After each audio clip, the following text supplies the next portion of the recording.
When I read the Acts of the Apostles, I'm struck by so many different things. And particularly in this little section that we have given some thought to lately at the end of Acts chapter 2. It's the absence of committees. It's the absence of programs. It's the absence of so many bits and pieces which the average young pastor is told he needs to discover and to implement if the church is going to have any possibility of making a dent in the community, of ever growing at all. And then you say to yourself, okay, well, I understand that kind of mentality. It certainly is true within the business world or in building a sports franchise or whatever else it might be. But if I'm going to use the Bible as my template, what do I discover?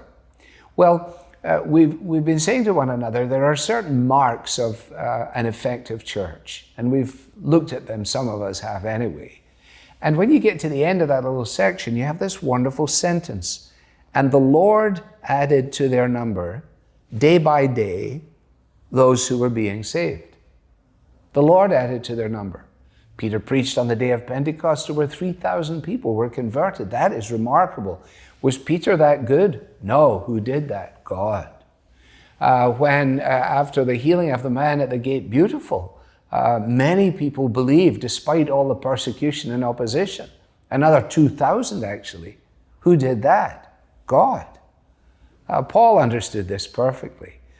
He wrote it so clearly when he was on the receiving end of adulation, when he and some of his colleagues were regarded almost in dramatic terms as having powers all of their own. And he says, listen, one can plant and another can water, but only God can make things grow. And the wonderful thing about this is that God adds to the church those who are being saved.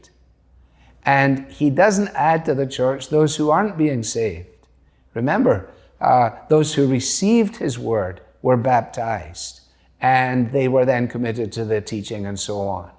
We've got the order all wrong when we are going out there trying to come up with a program to get as many people as we possibly can to wander into our precinct. No, it's good when they come. We love it when they come. But we need to be very, very clear that the continuous evangelism, which is a mark of an effective church, is again not something that is done 1 hour on a Sunday.